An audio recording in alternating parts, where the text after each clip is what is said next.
দেশ তো এখন ভঙ্গুর একটা অবস্থার মধ্যে আছে, ফিল্ড এখনো হয় নাই।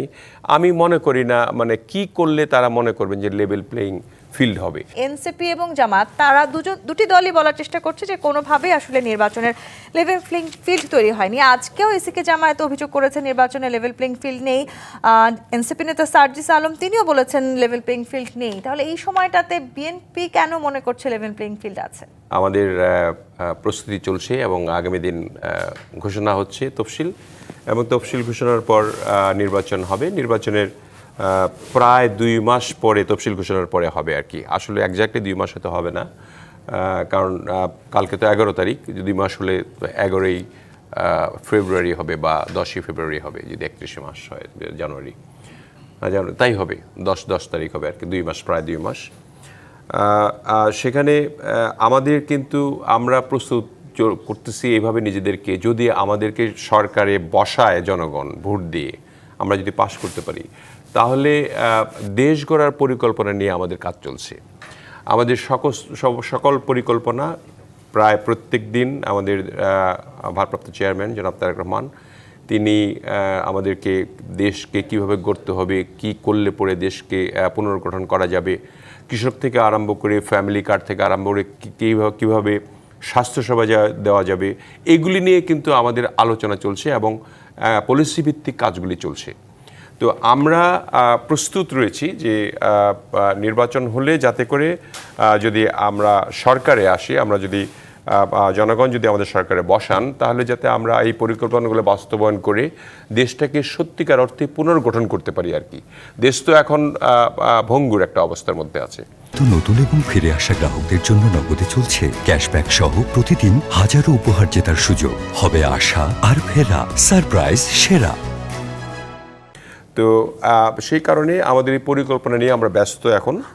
আর উৎসব মুখর একটা পরিবেশে যাতে ইলেকশনটা হয়, সেই কারণে আমরা সবসময় আশা করি যে ওই রকম তফসিলে যাতে ওইরকম জিনিস থাকে আর কি।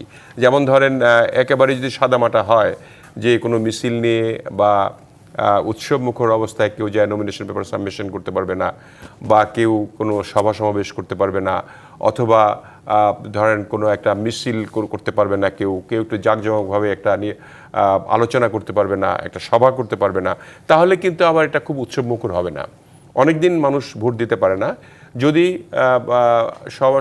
যেহেতু আমরা দেশের ভালো চাই সব রাজনৈতিক দল যারা আমরা অংশগ্রহণ করছি নির্বাচনে, সেই ক্ষেত্রে আমার মনে হয় সকলের সঙ্গে হৃদয়তাটাও ওইরকম। যদিও এনসিপি জামাত যেটা বললেন আপনি যে লেভেল প্লেইং ফিল্ড এখনো হয় নাই, আমি মনে করি না মানে কি করলে তারা মনে করবেন যে লেভেল প্লেইং ফিল্ড হবে। কিছুদিন আগে দলের নেতাকর্মীরা কিন্তু নিজেদের এলাকায় নির্বাচনী প্রচারণা চালাতে গিয়ে হামলার শিকার হচ্ছেন, সেটি তো একটি বড় মুখ্য কারণ। এটা তা নয়, এটা তো হামলার শিকার কারা হচ্ছে। এটা এত বড় একটা নির্বাচনে 2-1 জায়গায় যেমন ধরেন নিজেদের মধ্যে নিজেদের ঝগড়া হচ্ছে, এমন তো 2-1টা জায়গায় হয়তো বাকবিতণ্ডা হয়ে এটা হতে পারে আর কি। এটা সব নির্বাচনেই হয়, এবং এটাতে করে লেভেল প্লেইং ফিল্ড আছে কি না সেটা আপনি বলতে পারবেন না। যেমন কিছুদিন আগে জামাত বলল যে একটা দল নির্বাচন নিয়ে একদম ভুলাস্থলিতে ছিল, তার মধ্যে সেই দলটি নির্বাচন চায় না, মানে আমাদেরকে মিন করে বলা হয়েছিল আর কি।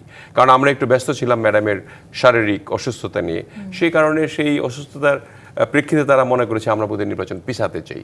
আমরা কিন্তু আমাদের সকল প্রস্তুতি রেখেই আমরা ম্যাডামের জন্য সারা দেশ দোয়া করেছে, এবং আমরা চেষ্টা করতেছিলাম যে যাতে করে ভালো একটা চিকিৎসা পান, এবং উন্নত চিকিৎসার জন্য আমরা রেডিও ছিলাম তাকে বাইরে নেওয়ার জন্য।